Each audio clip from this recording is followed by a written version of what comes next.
ಕಿರೀಟಿ ಏನು ಪಾರ್ಥ, ನನ್ನನ್ನು ನೋಡಿ ನಿನಗೆ ಅಸಮಾಧಾನವೇ? ನೀನು ದ್ವಾರಕಿಗೆ ಬರಬೇಕು ಎಂದು ಹೇಳಿದ ಬಳಿಕವೇ ನಾವು ಹೊರಟಿದ್ದು. ನನ್ನ ದೈವ ಬಲದಿಂದ ಮೊದಲೇ ಇಲ್ಲಿಗೆ ಬಂದೆನು. ಗುರು ಸನ್ನಿಧಿ ದೇವ ಮಂದಿರದ್ದು ಮೊದಲು ಹೋದರೇನು ಕೊನೆಗೆ ಹೋದರೇನು, ಅವರವರ ಭಾವನಾ ರೂಪವಾದ ಬಲವು ಅವರಿಗೆ ದೊರಕೇ ದೊರಕುವುದು ದುರ್ಯೋಧನ.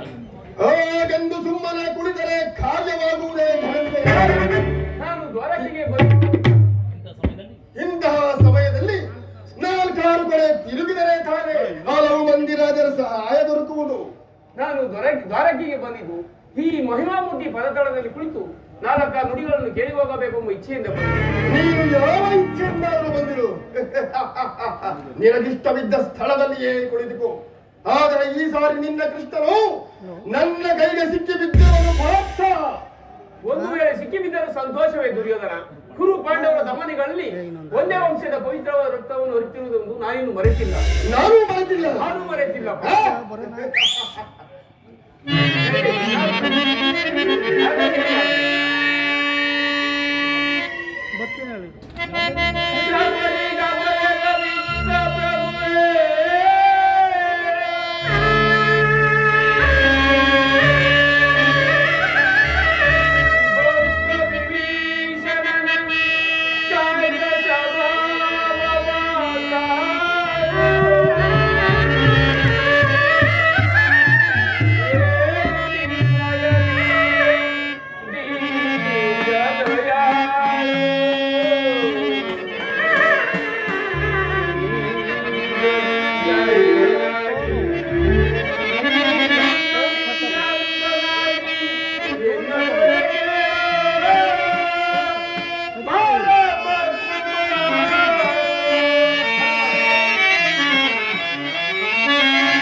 ಯಾರು?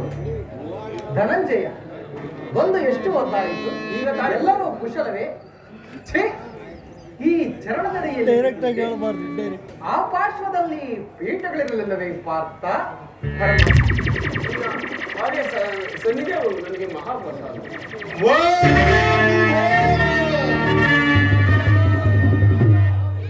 ಯಾರು? ಗುರುರಾಜ, ಸೌಖ್ಯವೇ? ಸಮಾಚಾರವೇನು? ಬಂದವರು ನೀವಾದರೂ ನನ್ನನ್ನು ಎಚ್ಚರಿಸಬಹುದಿತ್ತಲ್ಲ ಭಾವ. ಚಕ್ರವರ್ತಿಯಾದ ನೀವು ಸಹ ನನ್ನ ಸಮಯವನ್ನೇ ನಿರೀಕ್ಷಿಸುವಂತಾಯಿತಲ್ಲ. ಜನಾರ್ದನ, ನಿದ್ರೆ ಮಾಡುವವರನ್ನು ಎಚ್ಚರಗೊಳಿಸಬಹುದು, ಆದರೆ ನಿನ್ನಂತಹ ಕಪಟ ನಿದ್ರವೇಯದಾರಿಯನ್ನು ಎಚ್ಚರಗೊಳಿಸಲು ಸಾಧ್ಯವೇ?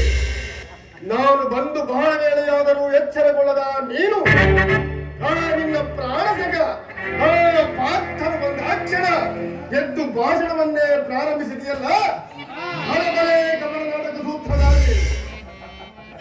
ಹಾಗೇನು ಇಲ್ಲ ಬಾಬಾ, ನೀವು ಬಂದದ್ದನ್ನು ನಾನು ನೋಡಲೇ ಇಲ್ಲ. ಹೋಗಲಿ, ನೀವಿಬ್ಬರು ಏಕಕಾಲದಲ್ಲಿ ಇಲ್ಲಿಗೆ ಏತಕ್ಕಾಗಿ ಬಂದಿರಿ? ಕೃಷ್ಣ ಹಿಡಿದು ಬಡಿದಂತೆ ಬಂದು ನಿಂತಿರುವುದು ಗುರುಪಾಂಡವರ ಸಂಗ್ರಾಮ.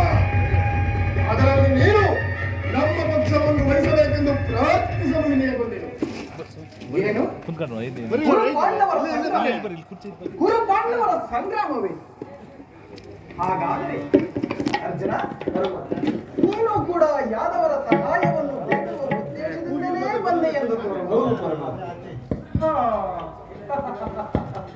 ಈ ಉಭಯ ಸಂಕಟದಲ್ಲಿ ಏನು ಮಾಡಬೇಕು? ಕೃಷ್ಣ, ನಮ್ಮಿಬ್ಬರಿಗೂ ನೀನು ಸರಿಸಮಾನ ಬಂದು ಮೊದಲು ಯಾರು ಇಲ್ಲಿಗೆ ಬಂದರೋ ಅವರ ಪಕ್ಷವನ್ನು ವಹಿಸುವುದು ವೀರೋಚಿತವಾದ ಧರ್ಮ. ನೀನು ವೀರನು, ನ್ಯಾಯಶೀಲನು. ನೀನು ಮೊದಲು ಬಂದ ನಮ್ಮ ಪಕ್ಷವನ್ನು ವಹಿಸಿದರೆ ಧರ್ಮವನ್ನು ಪಾಲಿಸಿದಂತಾಗುವುದು. ಬಾವಾ, ನೀವು ಮೊದಲು ಬಂದೆ ಎಂಬ ವಿಚಾರದಲ್ಲಿ ನನಗೆ ಸ್ವಲ್ಪವೂ ಸಂದೇಹವಿಲ್ಲ. ಆದರೆ ನಾನು ನಿದ್ರೆಯಿಂದ ಎಚ್ಚರಗೊಂಡಾಗ ಮೊದಲು ಪಾರ್ಥನನ್ನು ಕಂಡೆ. ಎಲ ಕಪಟಿ! ಆದ್ದರಿಂದ ನಿಮ್ಮಿಬ್ಬರಿಗೂ ಸಹಾಯ ಮಾಡುವೆನು. ಆದರೆ ಈ ಯುದ್ಧದ ವಿಚಾರದಲ್ಲಿ ನನ್ನದೊಂದು ಸಲಹೆ ಇರುವುದಲ್ಲ ಭಾವ. ಏನದು ಮಾವ ಸಲಹೆ?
ಭಾವ, ವಾಸುದೇವ, ಯುದ್ಧವು ಎಂತಹ ಅನಂತಕಾರಿ ಎಂಬುದನ್ನು ನೀನು ಬಲ್ಲೆಯ?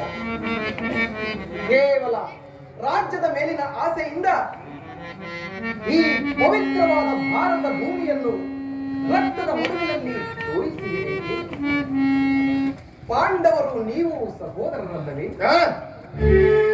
ನೀವಿಬ್ಬರು ಅನ್ಯೋನ್ಯ ಮೈತ್ರಿಯಿಂದಿರುವುದು ನ್ಯಾಯವಲ್ಲವೇ ಭಾವ? ಕೃಷ್ಣ, ಈ ನಿನ್ನ ಹಿತೋಕ್ತಿಗಳನ್ನು ಕೇಳಲು ಇಲ್ಲಿಗೆ ಬಂದವನಲ್ಲ. ಯುದ್ಧ ಕಾದುವವರ ನನಗೆ ಯುದ್ಧವು ಸಿದ್ಧವಾಗಲೇಬೇಕು. ಸತ್ತರೆ ಸಾಧಿತ್ಯ, ಹೆತ್ತರೆ ಸಾಮರ್ಥ್ಯ. ಈಗ ನನಗೆ ಸಹಾಯ ಮಾಡುವೆಯಾ ಅಥವಾ ಮುಂದೆ ಬರುವ ಅನರ್ಥಗಳನ್ನು ಎದುರಿಸಲು ನೀನೇ ಸಿದ್ಧವಿರುವಾಗ ನನ್ನ ಮಾತುಗಳು ನಿನಗೆ ರುಚಿಸುವುದಿಲ್ಲ ಭಾವ. ಆಗಲಿ, ನಿಮ್ಮಿಬ್ಬರಿಗೂ ಸಹಾಯ ಮಾಡುವೆ. ಆದರೆ ಅರ್ಜುನ ನಿನಗಿಂತ ಚಿಕ್ಕವನು. ಅವನಿಗೆ ಬೇಕಾದದ್ದನ್ನು ಮೊದಲು ಕೇಳುವ ಅಧಿಕಾರ ಆತನಿಗಿರುವುದು. ಈಗ ಕೇಳಿರಿ. ಅಪ್ರತಿಮ ವೀರ ಭಟರುಗಳಿಂದ ಕೂಡಿದ ಯಾದವರ ಅರ್ಜುನನ ಸೈನ್ಯದ ಒಂದು ಕಡೆ ಭಾವ, ವಾಸುದೇವ, ಮುಖನು ನಿರಸ್ತ್ರವಾದ ನಾನು ಮತ್ತೊಂದು ಕಡೆ. ಅರ್ಜುನ, ಇವೆರಡರಲ್ಲಿ ನೀನು ಯಾವುದನ್ನು ಅಪೇಕ್ಷಿಸುವೆ? ಯದುಕುಲ ಚೂಡಮಣಿ, ನಾನು ನಿನ್ನನ್ನೇ ಅಪೇಕ್ಷಿಸುವೆ. ನಿಸ್ಸಹಾಯಕರು ಆದ ಈ ಕೃಷ್ಣನನ್ನು ಕಟ್ಟಿಕೊಂಡು ಬರಬೇಕು. ವಾಸುದೇವ, ನನಗೆ ಮದ್ದಾನೆಯ ಬಲವುಳ್ಳ ಬಲರಾಮರ ಸಹಿತ ಯಾದವಕ್ಷೋಣಿ ಸೈನ್ಯವೇ ನನಗಿರಲಿ. ಪರಾಕ್ರಮಕ್ಕೆ ತಕ್ಕ ಫಲವೇ ದೊರೆತಂತಾಯ್ತಲ್ಲ ದುರ್ಯೋಧನ. ನಡೆ, ಯಾದವ ಸೈನ್ಯವು ನಿನ್ನ ಪಕ್ಷವನ್ನು ವಹಿಸುವಂತೆ ನಾನೀಗಲೇ ಆಜ್ಞೆ ಮಾಡುವೆನು. ನಡೆ ಕೌರವೇಶ್ವರ.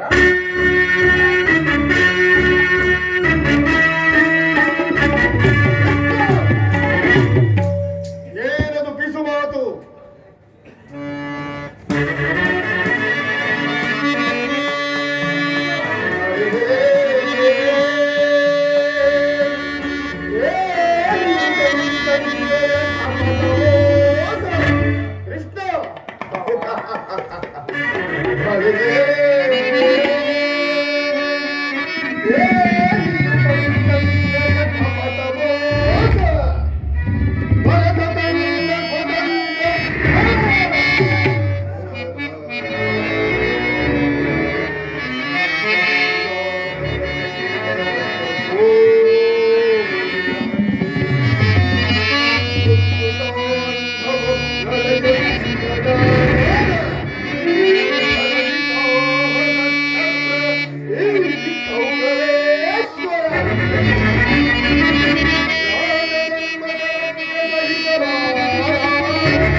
ಹರಿಯದವರೆಂದು ಭಾವಿಸಿದೀಯ? ಆ ಪಾಂಡವರೆಂದರೆ ಎಷ್ಟು ಪ್ರೀತಿ, ಅದೆಷ್ಟೊಂದು ಮಮತೆ. ಅದರಲ್ಲೂ ಈ ಪಾತ್ರರು ನಿನ್ನ ಪ್ರಾಣ ಸಖ. ಆದರೂ ಬಾಧಕವಿಲ್ಲ ಕೃಷ್ಣ, ನೀನು ಪಾಂಡವರ ರಕ್ಷಣಾ ಭಾರವನ್ನೇ ವಹಿಸಿಕೊ. ನನಗೆ ಮದ್ದಾನೆಯ ಬಲವುಳ್ಳ ಬಲರಾಮರ ಸಹಿತ ಸೈನ್ಯವೇ ಸಾಕು. ಆದರೆ ಮುಂಬರುವ ಕುರುಕ್ಷೇತ್ರ ಮಹಾಸಂಗ್ರಾಮದಲ್ಲಿ ಆಯುಧಗಳ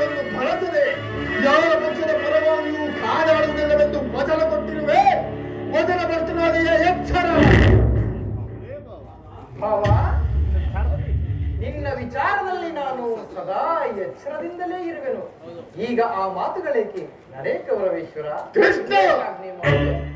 ಇವಳ ಸಂಚು ಫಲಿಸಿದೆಂದು ಹಿರಿಯಿಂದ ಬೇಡವೇ ಮಾನವ. ಮುಂದೆ ಸಂಧಿಸೋಣ ಭೀಕರ ಸಮರಾಂಗಣದಲ್ಲಿ.